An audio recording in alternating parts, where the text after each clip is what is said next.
Good evening, students. Today I am going to start a new topic. That's name is interview. ठीक है? That's name is interview. In my previous classes, I have discussed about interview.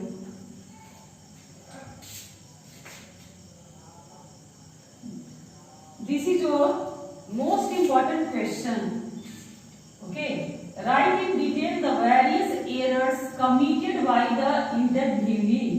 मैंने आपका question देखा, ठीक है, मैंने आपका previous year का क्वेश्चन देखा, तो उसमें ये जो तुम्हारा क्वेश्चन है वो VVI है, ठीक है। उसमें देखा गया right in detail the various errors committed by the interview नहीं पूछा है, उसमें पूछा है इंटरव्यूअर। ओके, ठीक है।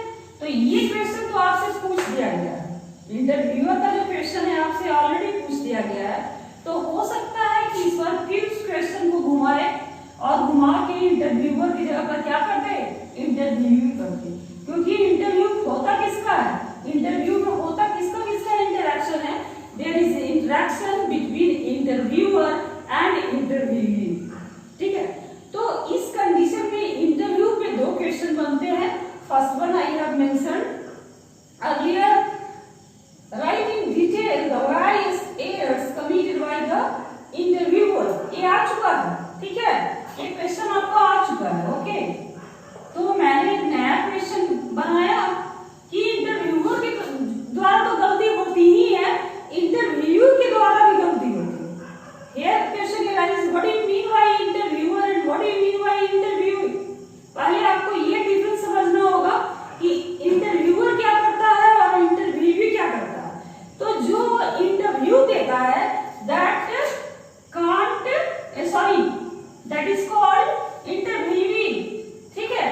जो इंटरव्यू देता है वो क्या कहलाता है, इंटरव्यूअर कहलाता है, और जो इंटरव्यू लेता है वो क्या कहलाता है, इंटरव्यूअर कहलाता है। तो इसके मीनिंग को सबसे पहले आपको समझना जरूरी होगा कि what's the difference between interviewee and interviewer, ठीक है। जो इंटरव्यू ले रहा है he is called interviewer, and जो इंटरव्यू दे रहा है he is called interviewee. This is the basic difference between an interviewer and an interviewee. Are you getting it? क्या आपको समझ में आ रहा है ये? सबसे पहले मैं आपको ये बता दूं कि सबसे पहले जब क्वेश्चन आपके पास आता है, कम्युनिकेशन की क्वेश्चन या किसी सब्जेक्ट का क्वेश्चन क्यों ना आता है, आप उसमें क्या करो कि 5 मिनट का टाइम दो।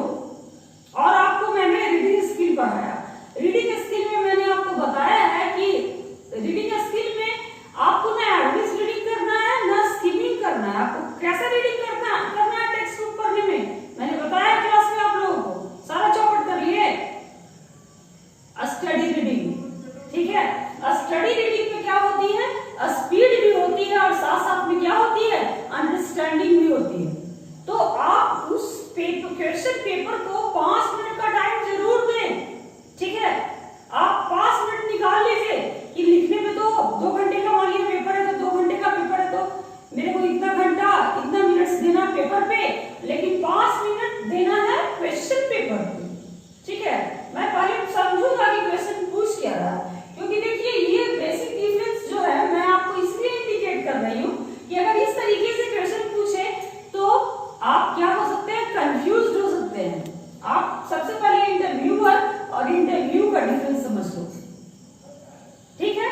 कॉन्सेप्ट क्लियर, आप समझ गए? तो ये क्वेश्चन पूछा जा चुका है, बट ये क्वेश्चन क्या है, VVI है, ये इंपॉर्टेंट बन रहा है।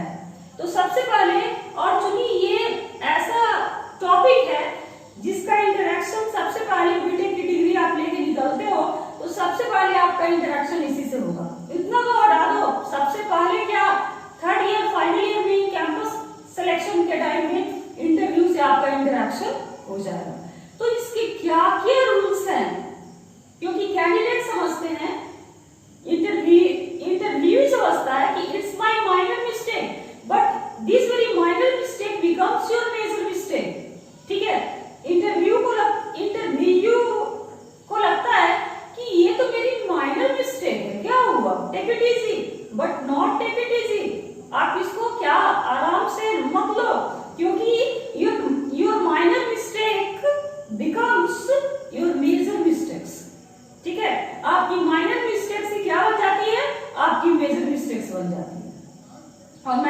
पहले ही कहा कि लिटरेचर में क्या होता, एप्रोप्रिएट नहीं होता तो एप्रोक्सीमेट होता है। तो क्यों नहीं हम एप्रोप्रिएट लिखने की कोशिश करें?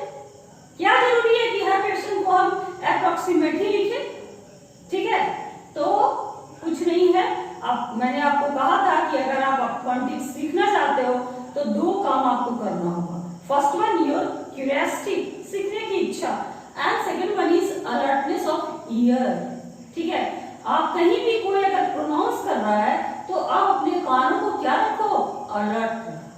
अगर तुम अलर्ट रखते हो तो तुम बहुत सारा प्रोनाउंसिएशन तो पहले से सीख के रखे हो। अब तुम्हें क्या पढ़ना है बीटेक में? क्या मैं पढ़ाती हूँ आप लोगों को? प्रोनाउंसिएशन नहीं पढ़ाती, क्योंकि प्रोनाउंसिएशन तो तुम सीख के आए हो। ठीक है, मैं पढ़ाती आपको इनंसिएशन, शुद्ध और सही उच्चारण। तो this is the basic difference between an interviewee and interviewer. Okay, question समझ रहे हैं आप कि क्या क्वेश्चन पूछ रहा है? अब इसके बाद जो आपको चलना है आगे, जो हम आपको ले चलते हैं, ठीक है, वो वाकई में वो कौन कौन सा प्रॉब्लम है जिसके कारण ऐसा, कौन कौन से मिस्टेक्स हम करते हैं जिसके कारण इंटरव्यू में हमारा सिलेक्शन नहीं हो पाता। ठीक है, ये जानना आपके लिए बहुत जरूरी है, क्योंकि तुम इसको बहुत ही माइनर लेते हो, तुम उसको लेते हो बहुत इजी वे में। ठीक है, इजी गोइंग लेते हो, बट ये इजी गोइंग नहीं है, बल्कि ये आपका बैड इंप्रेशन शो करता है। ठीक है, तो मैं आंसर स्टार्ट करती हूँ। मैंने इसका पीडीएफ भी आपको सेंड कर रखा है, आप उसको एक बार अच्छे से देख लेना। ठीक है, और इस क्लास में मैं उसको डिस्कस करने जा रही हूँ, इससे आपका कंसेप्ट पूरे तरीके से क्लियर हो जाएगा। ओके, तो फर्स्ट पॉइंट क्या है? कहता है there are so many mistakes, there are so many mistakes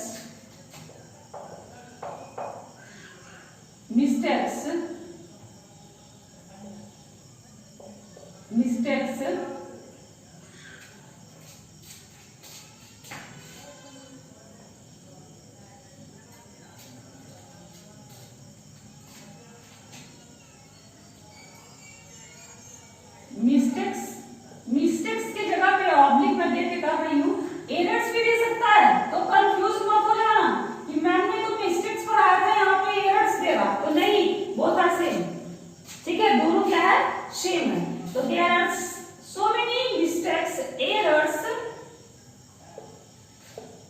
committed by the interviewee। बिल्कुल सही बात है ये।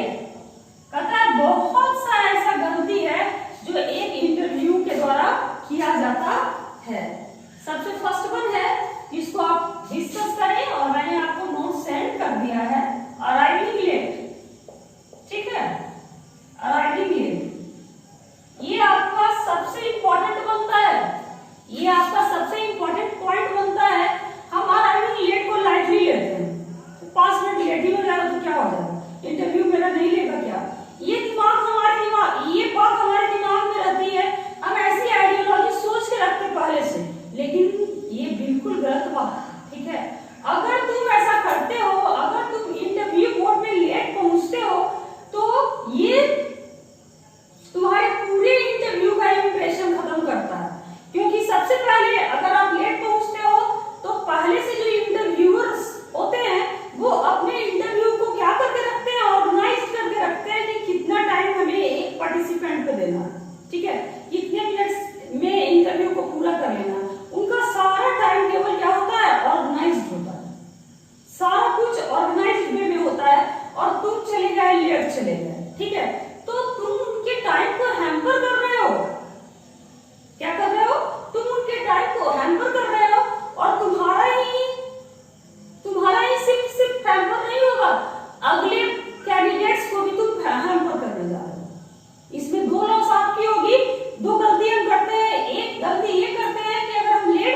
जाने की अनुमति आपको देगा। अगर कुछ बोर्ड के मेंबर लिबरल भी होते हैं, ठीक है, अगर तुम अच्छा जवाब देने लगे, इफ यू आंसर गुड, अगर तुम अच्छा जवाब देते हो तो ये भी हो सकता है कि इंटरव्यू बोर्ड के मेंबर जो हैं कुछ लिबरल भी होते हैं, लिटरेचर वाले कुछ लिबरल भी होते हैं, ठीक है, तो वो तुम्हें ज्यादा टाइम दे दे, तो तुम्हारा जो टाइम था इंटरव्यू का 20 मिनट्स या 30 मिनट्स वो चला जाएगा। अगर ज्यादा टाइम एक्स्ट्रा टाइम मिल गया तुमको क्योंकि तुम तो लेट आए थे, तो एक्स्ट्रा टाइम में 30 मिनट्स का अगर इंटरव्यू था तो वो 40 मिनट्स हो गया। तो 40 मिनट्स हो गया तो तुमने क्या किया, तुमने इंटरव्यू के पूरे शेड्यूल को गड़बड़ कर दिया, ठीक है, तुमने पूरे इंटरव्यू के पूरे शेड्यूल को क्या कर दिया, डिसरप्ट कर दिया, ठीक है। तो ऐसा भी हो सकता है कि इंटरव्यू बोर्ड में जो कुछ मेंबर्स हैं वो तुम पे क्या हो जाए, तुम पे ग्रम्पी हो जाए। एक question is what you mean by grumpy?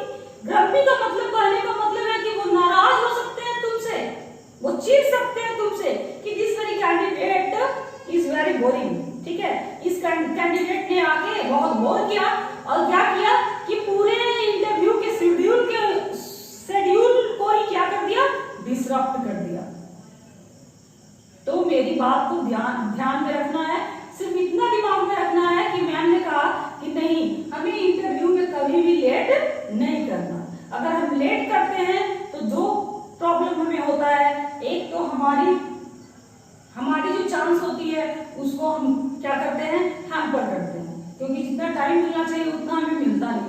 और दूसरा क्या होता है कि और कैंडिडेट का भी जो इंटरव्यू का जो टाइम का जो शिफ्टिंग होता है उसको हम क्या करते हैं, डिसरप्ट करते हैं। ऐसा करने से ऐसा होता है कि और लोग तो जो तुम्हारे कैंडिडेट्स हैं, अदर कैंडिडेट्स हैं, वो भी तुमसे ग्रम्पी हो जाएंगे, वो भी तुमसे चिढ़ जाएंगे, ठीक है, और तुम्हारे बोर्ड के जो मेंबर हैं उनका तो चिढ़ना स्वाभाविक है, ठीक है। मेरी बात समझ में आ रही है आपको? नेक्स्ट पॉइंट जो मैं आपसे डिस्कस करने जा रही हूँ ये भी आपके लिए बहुत इंपॉर्टेंट बनता है और तुम्हें जानना भी क्या है, बहुत जरूरी है।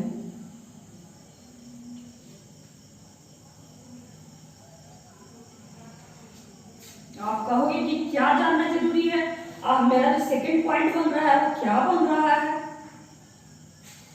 मेरा सेकंड पॉइंट बन रहा है arriving too early। तो यहाँ पे मैंने आपको डिस्कस किया कि हमें लेट नहीं पहुंचना, और यहाँ पे मैं डिस्कस कर रही हूँ कि हमें बहुत जल्दी भी नहीं पहुंचना। हमें तो लेट तो नहीं पहुंचना है, लेकिन हमें बहुत जल्दी भी नहीं पहुंचना, ठीक है, क्योंकि अगर आप arrive too early it also gives bad impression। अगर तुम बहुत जल्दी चले जाते हो तो ये भी क्या करता है, ये भी एक बैड इंप्रेशन देता है। तो आप कहोगे कि मैम अभी आपने कहा कि लेट नहीं करना, अभी आप कह रहे हो कि बहुत पहले भी नहीं जाना, तो बहुत पहले नहीं जाना कहने का मतलब क्या है कि बीच का एक गोल्डन मीन निकालिए, बीच का रास्ता क्या है, ठीक है। तो बीच का रास्ता ये है कि तुम जाओ पहले, लेकिन तुम 10 मिनट्स पहले जा सकते हो, क्योंकि इंटरव्यू बोर्ड में इन करने के पहले बहुत सारा वहां पे फॉर्मेलिटी करवाना होता है, जैसे फॉर्म फिलअप करवाना होता है, अपना सर्टिफिकेट्स जमा करना होता है, अपना रिज्यूम देना होता है, ठीक है।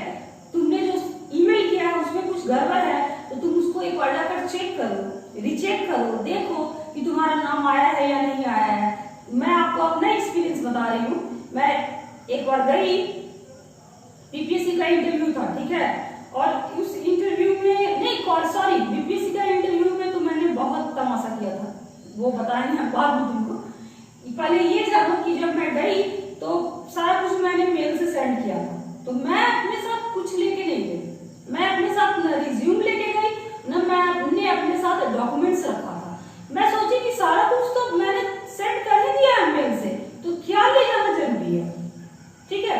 मैंने सारे ये डॉक्यूमेंट्स को छोड़ दिया, यहाँ तक कि मैंने एक सिंगल रिज्यूम भी नहीं रखा था। और मैं चली गई, इंटरव्यू देने चली गई। वहां जब गई तो मेरे को पता चला कि मेरा नाम ही नहीं है, वहां लिस्ट में मेरा नाम ही नहीं है।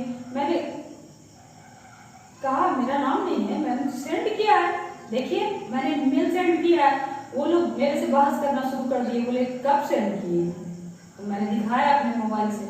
फिर जब मोबाइल से दिखाया तो वो कंफर्म हुए और उसके बाद बोले कि ठीक है मैं देखता हूँ, एक बार ट्राई करना। ये उन लोगों की फॉल्ट थी, ठीक है।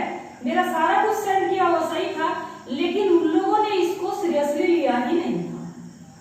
फिर जब मैं बोलना स्टार्ट की तो वो लोग क्या किए, बोले ठीक है हमको 5-10 मिनट्स का टाइम दीजिए, हम सब कुछ अरेंज करते हैं फिर से, ठीक है। तो ये फायदा हुआ ना इंटरव्यू के बिफोर जाने से। मैं गई थी उस इंटरव्यू, ऐसे तो मैं हमेशा लेट पहुंचती हूँ, ठीक है, लेकिन उस दिन मैं पहले गई थी, ठीक है, अराइविंग टू अर्ली। तो मैं आपको बता दूं कि आप 10 मिनट्स पहले जा सकते हो। 10 मिनट्स अगर आप पहले जाते हो तो वहां का जो डिकोरम है, इंटरव्यू कोड का जो डिकोरम है, वो सारे डिकोरम को तुम फुलफिल कर सकते हो। और सारे डिकोरम को फुलफिल करने के बाद हम क्या करते हैं, हम इंटरव्यू बोर्ड में जब हमें कॉल किया जाता है, जब हमारा नाम लिया जाता है, तो हम अंदर क्या करते हैं, इन करते हैं। तो मैं आपको बता दूं कि आप जा सकते हैं कितने मिनट पहले, ओनली 10 मिनट्स, माइंडेड, कितने मिनट्स पहले, 10 मिनट्स। और कहता है कि 10 मिनट्स पहले हम जाएंगे, ठीक है, लेकिन 15 to 20 मिनट्स पहले नहीं जाएंगे। 15 to 20 कैसे बोलेंगे, बीआरपी आपको सही करना है, मैम कैसे बोलती है, ठीक है, 15 to 20 कैसे बोलेंगे, 20, ठीक है। तो अगर आप 15 to 20 मिनट्स पहले अगर आप जाते हैं तो ये आपका क्या हो जाता है, it shows your bad impression, ये आपका बैड इंप्रेशन दिखाता है, ठीक है। और अगर हम 10 मिनट्स पहले जाते हैं तो it shows our good impression, ठीक है। ये हमारा क्या दिखाता, ये अच्छा इंप्रेशन दिखाता है। तो मेरी बात को आपको याद करना होगा कि हमें जाना है कम से कम तो 10 मिनट पहले जाना है, लेकिन हमें 15 मिनट पहले या 20 मिनट पहले इंटरव्यू के शेड्यूल्ड टाइम से पहले नहीं जाना है। अगर हम ऐसा करते हैं तो जो इंटरव्यू बोर्ड के जो मेंबर हैं वो भी हमसे इरिटेट हो सकते हैं, इसको कुछ काम नहीं था, ये अभी से आके बैठा हुआ है फालतू का। तो आप जाइए इंटरव्यू के 10 मिनट्स पहले जाइए, लेकिन 15 to 20 मिनट्स पहले नहीं जाना। अगर आप जाते हैं तो ये आपका क्या करता है, बैड इंप्रेशन शो करता है, क्योंकि आजकल के कॉर्पोरेट सेक्टर में काम का आपाधापी सभी को है। ऐसा नहीं है कि इंटरव्यू बोर्ड के जो मेंबर आ रहे हैं इंटरव्यू लेने, वो सिर्फ आप एक ही बोर्ड में बैठेंगे। हो सकता है कि उस दिन उनकी 10 बोर्ड हो, ठीक है, उन लोगों को 10 कंपनी का इंटरव्यू लेना हो, तो वो अपने शेड्यूल्ड टाइम से ही आएंगे। तो आप 20 मिनट जाके क्या करोगे पहले, ठीक है, और डिप्रेशन में चले जाओगे। इसलिए हमें क्या करना होता है, अराइविंग टू अर्ली भी हमारा बैड इंप्रेशन शो करता है। आर यू गेटिंग इट, आ रहा है समझ में। अब आप चलो कि थर्ड पॉइंट क्या बनता है। Third point is also very necessary, it's also very, अब मैं आपको ऑल्सो बोल रही हूँ, तुम लोग भी मेरे साथ ऑल्सो बोल रहे हो, बट बीआरपी में ऑल्सो नहीं बोला जाता, बल्कि क्या बोला जाता है, ऑल्सो को ऑल्सो बोलते हैं। क्या बोलते हैं, ऑल्सो, ठीक है। तो आपका जो थर्ड पॉइंट है वो है, थर्ड पॉइंट है appearing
पार्लर जाइए और अपने चेहरे का क्लीन अप करवाइए, अगर पॉसिबल हो तो।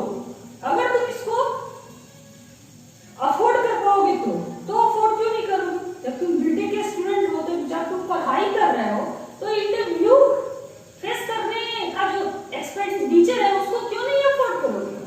ठीक है, तो मैंने कहा कि सबसे पहले हम अपने चेहरे का क्या करते हैं, क्लीन अप करवाएं। क्लीन अप करवाने से क्या होता है कि हमारे चेहरे पे एक नेचुरल ग्लेज आती है। ठीक है, अब लड़कियों को मैं ये नहीं कह रही हूँ कि तुम क्या करो कि बहुत ज्यादा मेकअप कर लो, नहीं, मेकअप करके नहीं जाना है। You should not consider that you are going to attend a fashion show.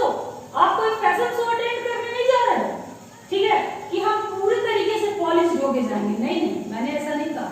हाँ, ना आपको गॉर्जियस ड्रेस पहन कर जाना है, ठीक है, हमें गॉर्जियस ड्रेस भी पहन के नहीं जाना है, बहुत ज्यादा भड़काऊ कपड़ा भी नहीं पहनना है, क्योंकि हम फैशन शो में नहीं जा रहे हैं, हम रैंप पे कैटवॉक करने नहीं जा रहे हैं, हम क्या करने जा रहे हैं, एक इंटरव्यू अटेंड करने जा रहे हैं।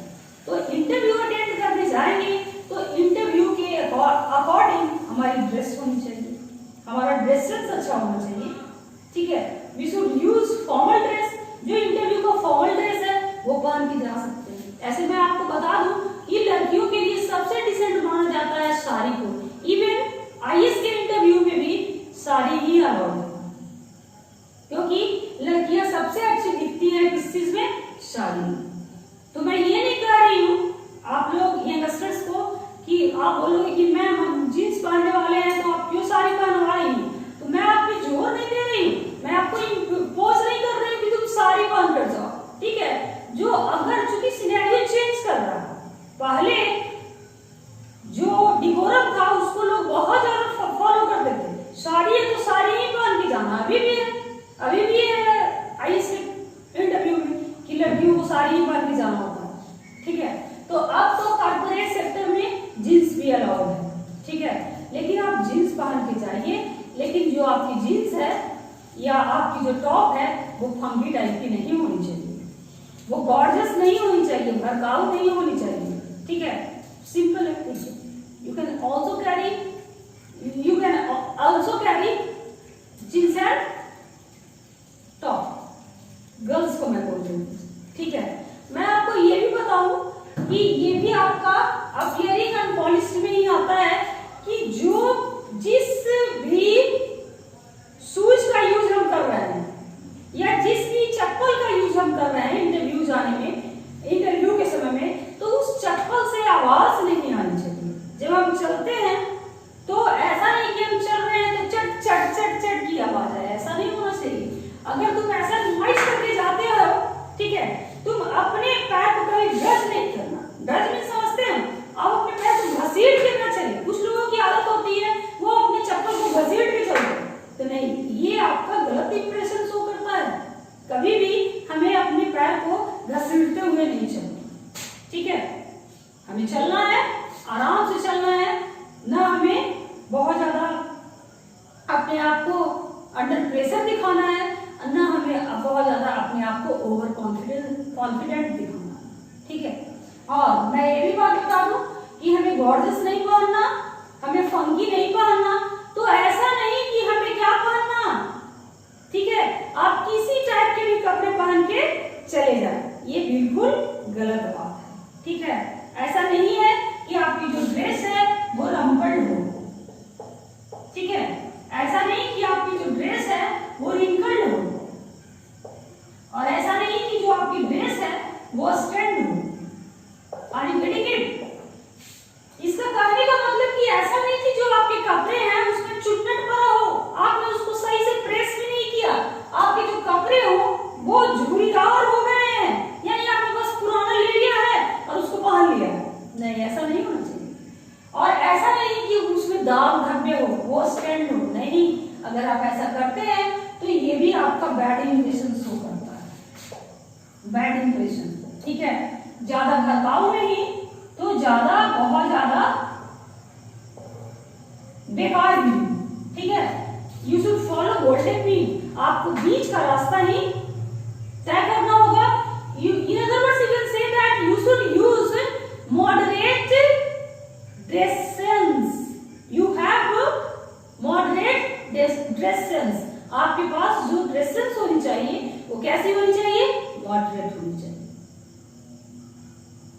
बहुत ज्यादा भड़काऊ और ना बहुत ज्यादा सिंपल। ये लड़कियों के साथ भी है और बॉयज के साथ भी है। बॉयज को भी मैं बता दूं, उनकी तो ड्रेस है फॉर्मल ड्रेस है, जो भी आप तुम लोग स्टूडेंट लाइफ में पहन के आ रहे हो, जो तुम्हारी ड्रेस कोड है अभी कॉलेज की जो ड्रेस कोड है, यही तुम्हारी फॉर्मल ड्रेस में आती है। तुम्हें टाई लगा के इंटरव्यू में जाना है, तुम्हें जो शूज पहनना है वो शूज ज्यादा कोशिश करो कि आप ब्रांड की शू लो, ठीक है, क्योंकि ब्रांड की अगर शू लेते हो तो उस जब चलोगे तो उससे चट की कोई आवाज नहीं आएगी, ठीक है। तो ये इंप्रेशन अच्छा करने के लिए मैं जरूर आपको सजेस्ट करूंगी कि आप क्या करो, ब्रांड की ही शूज लो तो ज्यादा बेटर है। अब कुछ स्टूडेंट ऐसे हैं वो बोल सकते हैं कि मैम ब्रांड की शूज हम अफोर्ड नहीं कर सकते, ठीक है, टेक इट इजी। अगर आप ब्रांड की शू अफोर्ड नहीं कर सकते तो अपने चाल में कुछ परिवर्तन करना होगा, ठीक है। आप जब चले तो पहले देख ले कि जब मैं चल रहा हूँ, मैं इंटरव्यू रूम में मैं जब ये कर रहा हूँ तो मेरे शूज से कुछ आवाज चट की तो नहीं निकल रही। अगर तुम ये भी ध्यान रखो कि हम चल रहे हैं तो हम ब्रश नहीं चले, हम पैर को घसीट के नहीं चले, ठीक है, हमारे पैर से हमारे शूज से किसी टाइप की आवाज नहीं आनी चाहिए। और लड़कों का बॉयज का तो ड्रेस कोड यही है जो आप पहन के क्लास कर रहे हो, ठीक है, formal pant, formal shirt, tie, और जो शूज आप पहन के आए हो कॉलेज में यही शूज चलती है, ठीक है। लेकिन इंटरव्यू की चूंकि बात है इसलिए मैंने थोड़ा सा आपको कहा कि आप क्या हो जाओ, हाईटेक हो जाओ। और हाईटेक इन सेंस की आपकी जो अभी जो नॉर्मल ड्रेस है, हो सकता है जब आप बीटेक की डिग्री ले लोगे तो आप अफोर्ड कर पाओगे, ठीक है, तो ब्रांड की आपकी ड्रेस भी हो, ऐसा नहीं हो सकता, ऐसा भी संभव हो सकता है। तो जिससे पॉसिबल हो सकता है वो ब्रांड का भी ड्रेस ले सकता है, और जिससे पॉसिबल नहीं है वो टेक इट इजी। उस पर मैं इम्पोज नहीं कर रही हूँ कि मैम ने बताया था कि हमें ब्रांड के ही ड्रेस लेने हैं, नहीं, ऐसा कुछ नहीं है, ये कंपल्सिटी नहीं है, ठीक है, ये आपकी कंपल्सन नहीं है। बस मैं I am going to give you just suggestion, ठीक है, मैं ये विचार दे रही हूँ कि अगर आप अफोर्ड कर सकते हो तो यू कैन डू इट, तब आप डू इट कर सकते हैं इसको, पर ये जबरदस्ती नहीं है, ठीक है, कि आप ऐसा करो ही करो, ये कोई कंपल्सन नहीं है, मैं आपको इम्पोज नहीं कर रही हूँ, ठीक है। Concept clear? तो मैंने बता दिया कि कैसे कपड़े पहनने। हाँ, हेयर स्टाइल का भी थोड़ा सा ख्याल कीजिए, जो लड़कियां हैं वो भी अपने हेयर स्टाइल जरा तरीके का रखेंगी, क्योंकि मैंने पहले ही कहा है कि बहुत ज्यादा गॉर्जियस आपको नहीं दिखना, you are not going to attend a fashion show, ठीक है, आप फैशन शो अटेंड करने नहीं जा रहे, इसलिए हमारा जो हेयर स्टाइल होगा वो भी सिंपल होना चाहिए। बॉयज को भी मैं बता दूं कि तुम ऐसा नहीं कि कल आज मैं इंटरव्यू देने जा रहा हूँ तो मैं पूरे अपने हेयर को ही हाईलाइट करवा लूं, ठीक है, पूरा स्पाइक्स करवा लूं कि जा रहे इंटरव्यू देने, कैसे लग रहा है कि तुम ऑडिशन देने जा रहे हो। समझ में आ रही है मेरी बात, ठीक है, यानी कि तुम फैशन करो, मैं ये नहीं कह रही हूँ कि तुम बिल्कुल देहाती बन के चले जाओ, नहीं, फैशन आप करो, लेकिन आपकी फैशन कैसी होनी चाहिए, मॉडरेट होनी चाहिए, टू द टाइम होनी चाहिए, जिस टाइम में जो फैशन चल रहा है आप उसको फॉलो करो तो बहुत अच्छा। जैसे मैं आपको बता दूं, अभी के हीरो को आप देखते हो, जैसे 80s के टाइम की जो मूवी थी अमिताभ बच्चन की, शशि कपूर की, ठीक है, दिलीप कुमार की, उन लोगों का फैशन आप देखिए, मूवी में देखिए, उन लोगों की जो पैंट होती थी बहुत ज्यादा ढीली टाइप की होती है, ठीक है। अभी जो हमारा जो फैशन जींस का चला हुआ है वो हम पहनते हैं कैसा जींस, नैरो जींस, ठीक है। किसी को आपने देखा है अमिताभ बच्चन वाली पैंट पहने हुए, जो बहुत ज्यादा लूज होता है, बहुत ज्यादा लूज, उसमें एक टांग के बजाय 2 टांग भी आ सकता है, तो आप क्यों नहीं पहनते, आप उसको क्यों नहीं पुट ऑन करते? हम इसलिए उसको कैरी नहीं करते कि वो फैशन में नहीं है। तो इंटरव्यू बोर्ड में आपको इन बातों का भी ख्याल करना है, ऐसा नहीं कि जो ड्रेस को तुमने 5 साल से पहना नहीं उसको तुम अपने अंदर से निकालो और उसको पहन के जाओ कि नहीं मैं भड़काऊ कपड़े नहीं पहनूंगा, मैंने कहा है कि फैशन शो में मैं नहीं जा रहा हूँ। अरे बाबा, फैशन शो में नहीं जा रहे हो तो तुम्हारा जो ड्रेस है वो रैम्पल्ड नहीं होना चाहिए, तुम्हारा जो ड्रेस है वो रिंकल्ड नहीं होना चाहिए, तुम्हारा जो ड्रेस है वो स्टैंड नहीं होना चाहिए, ठीक है, दाग धब्बेदार में तुम्हारा ड्रेस नहीं होना चाहिए। क्योंकि मैंने पहले ही बैड इंप्रेशन देता है, it not gives your good impression. आ रही मेरी बात समझ में? अगर आपको मेरी बात में कहीं कहीं प्रॉब्लम लगता है तो आप मेरे को आराम से क्वेश्चन सेंड कर सकते हो, जैसे किए हो पैराग्राफ राइटिंग में, ये नहीं समझ में आ रहा है, वो नहीं समझ में आ रहा है, तो इस तरीके से सेंड कर सकते हो। अब आप अगले पॉइंट में चलेंगे, क्योंकि ये जानना तुम्हारे लिए बहुत जरूरी है, ये एग्जाम्पल पॉइंट ऑफ व्यू से भी जानना जरूरी है और एक प्रैक्टिकल नॉलेज में भी जानना जरूरी है, क्योंकि तुम्हारे प्रिंसिपल सर का ये कहना है कि तुम क्या करो, इन लोगों का क्या कर दो, स्पोकन अच्छा करो। ठीक है, तो चूंकि स्पोकन पे वो बहुत ज्यादा जोर दे रहे हैं, इसलिए मैं आपको प्रिपेयर कर रही हूँ कि how can you face an interview, तुम कैसे इंटरव्यू को अच्छे से फेस कर सकते हो।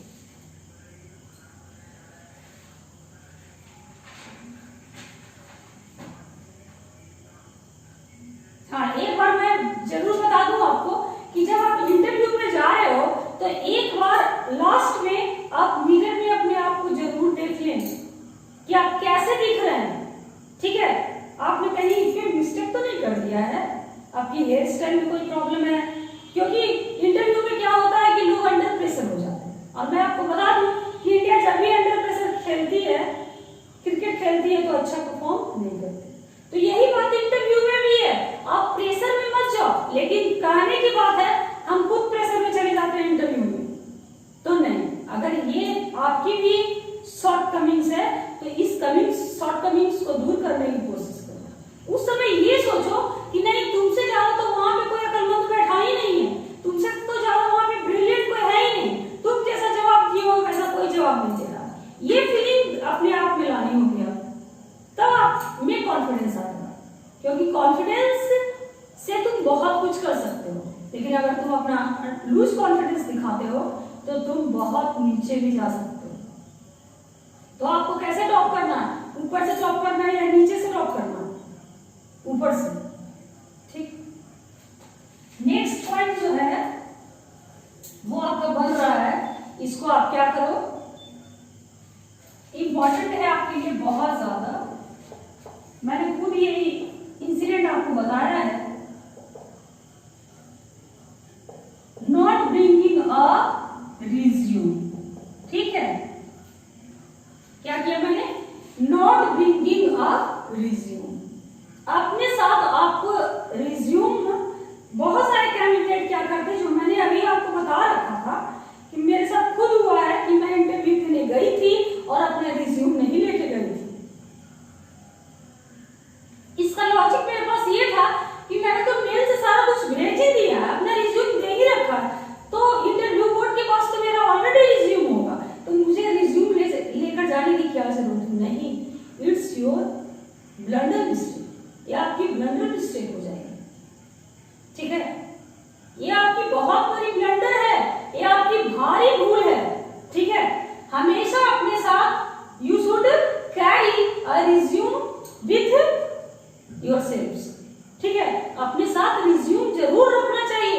मैं आपको ये बता दूं कि एक नहीं, रिज्यूम की 3-4 जेरॉक्स कॉपी आपको अपने साथ रखना चाहिए, क्योंकि ऐसा भी होता है कि बहुत सारा ये इंटरव्यू देने जब जाते हो तो वहां के जो पार्टिसिपेंट्स होते हैं, वहां के जो कैंडिडेट्स होते हैं, वो आपको सेम डे किसी दूसरे कंपनी का भी इंटरव्यू का इंफॉर्मेशन दे सकते हैं। तो उस समय तुम क्या करोगे, जब तुम्हारे पास इंटरव्यू की रिज्यूम की कॉपी ही नहीं है। लेकिन अगर तुम अपने साथ 3-4 कॉपी रखते हो तो तुम सेम डे जाके दूसरा इंटरव्यू भी अटेंड कर सकते हो। और तुमको ऐसा भी हो सकता है कि अनएक्सपेक्टेड अपॉइंटमेंट भी तुम्हारा हो सकता है, तुमने नहीं सोच रखा था कि इस कंपनी में मेरा अपॉइंटमेंट हो जाएगा और तुम उस दिन अच्छा परफॉर्म कर दिए तो तुम्हारा सिलेक्शन हो जाता। ठीक है, तो ऐसा भी हो सकता है, एक पंथ दो काज। ये मत समझिए कि आप जो इंटरव्यू देने जा रहे हैं सिर्फ एक ही बोर्ड में आपको इंटरव्यू देना है। वहां जब हम जाते हैं कैंडिडेट से, जब हमारा इंटरेक्शन होता है तो हमें बहुत सी नई बातें पता चलती है, और जब बहुत सी नई बातें जब पता चलती है तो हम क्यों नहीं कोशिश करें। ठीक है, तो ये कैंडिडेट्स की क्या है, अपने साथ रिज्यूम नहीं ले जाना। कैसे मिस्टेक्स है?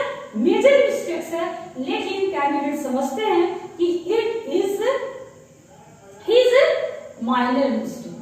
उनको लगता है कि क्या है तो बहुत माइनर मिस्टेक है, रिज्यूम नहीं ले जाना तो क्या ऑलरेडी उसके पास इंटरव्यू बोर्ड के पास मेरा रिज्यूम होगा। नहीं नहीं नहीं, हो सकता है, मैंने पहले ही कहा कि कॉर्पोरेट सेक्टर है, ठीक है, उस दिन एक नहीं उन मेंबर्स को 10-10 इंटरव्यू अटेंड करना है, 10-10 बोर्ड में जाना है, और तुम्हारे बोर्ड को उन्होंने ऑर्गेनाइज्ड वे में नहीं रखा, या जो वहां के एम्प्लॉइज थे उन लोगों ने उसको ऑर्गेनाइज्ड वे में नहीं रखा। मैंने खुद आपको अपना एक्सपीरियंस दिया, ठीक है, कि मेरा नाम ही नहीं था। जब मैं प्रिंसिपल से मिलने गई तो वो मेरे को पहचाने, क्योंकि हमारी जान पहचान पहले से थी, तो वो बोले कि तुम्हारा नाम तो नहीं है लिस्ट में।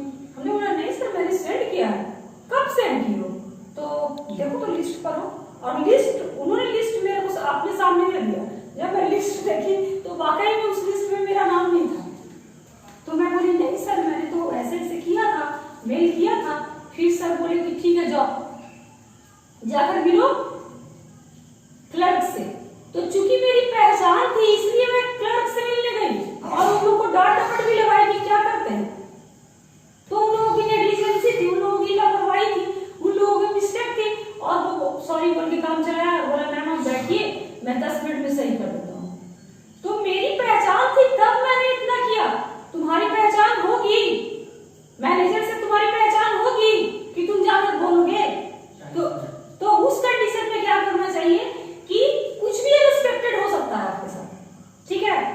नो बोर्ड का जो तैयारी है वो अच्छे तरीके से कर लिया एम्प्लॉयज ने, क्योंकि ये तुम्हारा मैनेजर नहीं करता, ठीक है। वो जो तुम्हारा एग्जीक्यूटिव है वो नहीं तुम्हारा तैयारी करेगा, उसके एम्प्लॉयज करते हैं, क्लर्क लोग करते हैं, ठीक है। तो हो सके क्लर्क की ब्लेंडर हो जाए, मिस्टेक से तुम्हारा नाम ही नहीं चढ़ा मेरी तरह लाइफ में, ठीक है।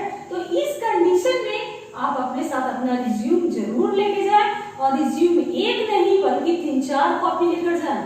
मैंने एक बार नहीं 10 बार कहा कि अगर ऐसा करते हो तो तुम्हारी राह आगे की निकलेगी, ठीक है। उस दिन एक नहीं तुम 10-10 इंटरव्यू भी अटेंड कर सकते हो, अगर तुम्हारे पास क्या होगा, रिज्यूम की जेरॉक्स कॉपी होगा। तो आज की क्लास में इतना ही, आगे भी इसमें बहुत सारा पॉइंट्स है, मैं पीडीएफ आपको भेज रखा है उसमें तुम देख रखे होंगे कि बहुत सारा पॉइंट्स है। तो मैं नेक्स्ट क्लास में इन सारे पॉइंट्स को डिस्कस करूंगी, ठीक है। तब तक आप आराम करो, ठीक है।